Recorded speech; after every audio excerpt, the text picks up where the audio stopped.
Consider the following problem.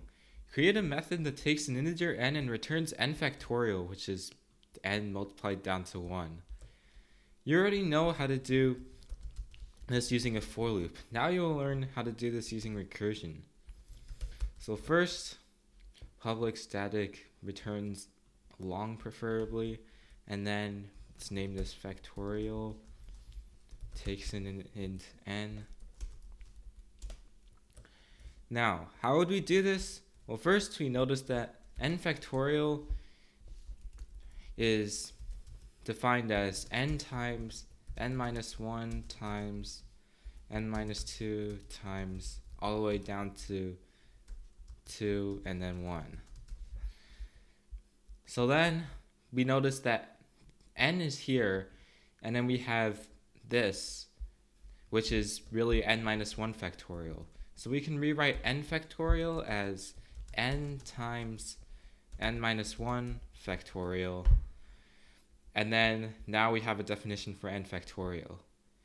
And then we notice that once we have 0 factorial, which is defined as 1, then we have that 1 factorial is just 1, 2 factorial is 2, 3 factorial is 3 times 2 factorial, and so on. So then now n factorial is defined for every n.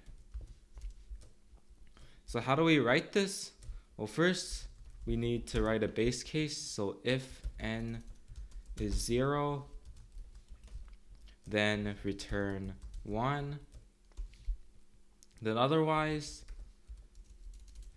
return n times and then factorial of n minus 1, basically this formula. Then when we call the method,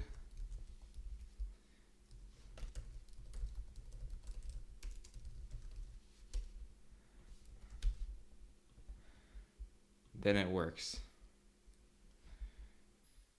Every recursive method should have a base case and then a recursive step that brings the calls closer to the base case. So for example, factorial of n minus 1 is closer than factorial of n to the base case because n minus 1 is closer to 0. Now what happens if we don't have this base case like that? Then the program will not work. It'll run forever, or actually in Java, it'll cause a Stack Overflow error by calling itself too many times. Now, what's the reason for that? Without a base case, we have the following.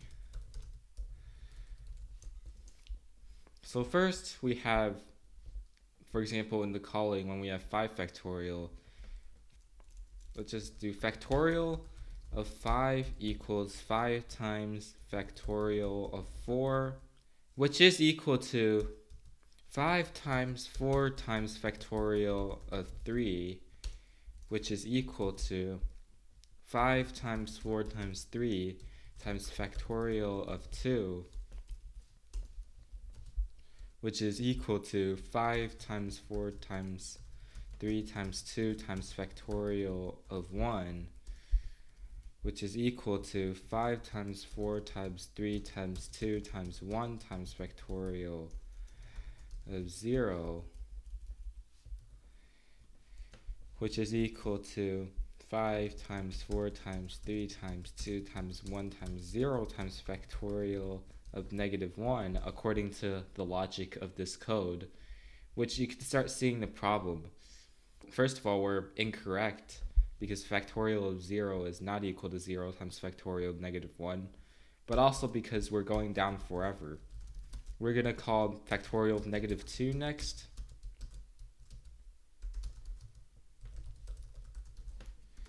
And so on, and it'll just keep calling itself forever without a base case. However, with this base case, we have that factorial of 5 equals 5 times factorial of 4 equals all the way down to 5 times 4 times 3 times 2 times 1 times factorial of 0, which is equal to 5 times 4 times 3 times 2 times 1, which then would be 120. Here's another example. Create a method that takes an integer n and returns the nth Fibonacci number, where the first two Fibonacci numbers are 1 and each one afterwards the sum of the previous two Fibonacci numbers.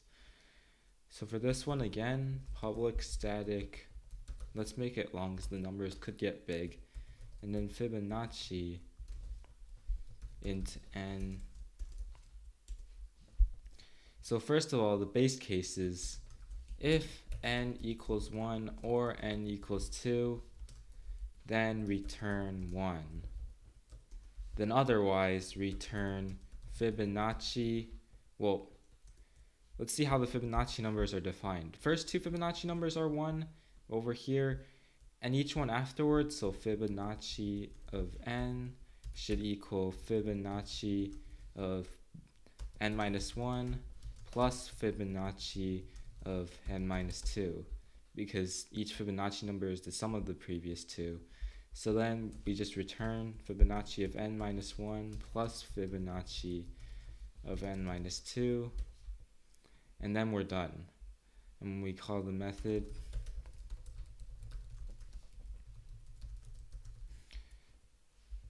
Fibonacci of 5 is 5. It works properly. Now let's see why Fibonacci of 5 is 5. So what does the program do? Well, let's see. First of all, Fibonacci of 5 equals Fibonacci of 4 plus Fibonacci of 3. Then Fibonacci of 4 equals Fibonacci of 3 plus Fibonacci of 2. And then Fibonacci of 3 equals Fibonacci of 2 plus Fibonacci of 1. Then afterward, Fibonacci of 2 is just 1, and Fibonacci of 1 is just 1. And then, now we're done with Fibonacci of 2 and Fibonacci of 1, so now we're done with Fibonacci of 3. So now we know that Fibonacci of 3 equals Fibonacci of 2, which is 1, plus Fibonacci of 1, which is 1. So Fibonacci of 3 is 2. Similarly, Fibonacci of 4, well, we know what Fibonacci of 3 and Fibonacci of 2 are. So Fibonacci of 4 is just 2 plus 1, which is 3. And then Fibonacci of 5 equals Fibonacci of 4 plus Fibonacci of 3, which is just equal to 3 plus 2 equals 5. Here's an exercise. Determine the output of method 1 of 5, where method 1 is shown right here. So how do I do this? Well, first of all, let's take a look at this. First, we have a base case clearly established here, because if n is less than or equal to 0, then we just print 0 and exit. Then otherwise, we execute our recursive step. So, another thing to check is whether we're getting closer and closer to the base case or not. Well, n minus 1 certainly seems closer than n to the base case, so that's good. So now, let's analyze this. Method 1 of 5. So what does that do? So that first executes method 1 of 4, then afterward prints 5. So then what does method 1 of 4 do? Well, that executes method 1 of 3, and then it prints 4. Now, what does method 1 of 3 do? Well, it executes method 1 of 2, then prints 3. And what does method 1 of 2 do? Well, it executes method 1 of 1, and then prints 2. Then what does method 1 of 1 do? Well, that executes method 1 of 0, and then prints 1. So then, what does method 1 of 0 do? Well, then it just prints 0. So now we know what method 1 of 0 does. So then let's take a look at what method 1 of 1 actually does. So then the output would just be, well, executes method 1 of 0. Well, and that just prints 0. then 1. Executes method 1 of 1. Well, what's method 1 of 1? That's just prints 0 and prints 1. And then what does method 1 of 2 do over here? Well, that's just prints 0, prints 1, and prints 2. And now what does method 1 of 4 do? Well, it executes method 1 of 3, which is prints 0, prints 1, prints 2, and prints 3. Then what does method 1 of 5 do finally? Well, it executes method 1 of 4, so it basically does that. Then it prints 5. So then the output would be 0, 1, 2, 3, 4, 5, as shown below. Now here's another exercise. What would happen if I had this method, let's call it method 2 this time, except instead of this, let's just do method 2 of n and method 2 of n minus 1. So first of all, what would method 2 of 5 do? So first, let's take a look at this method. So does it have a base case? Well, yeah, n is less than or equal to 0 is the base case where it just prints 0 and we're done. However, is everything getting closer and closer to the base case? Well, let's see. Method 2 of n calls method 2 of n, which is not good because that's not closer to the base case. Even though it also calls method 2 of n minus 1, which is closer to the base case, that doesn't matter because there's always going to be something that's not closer to the base case.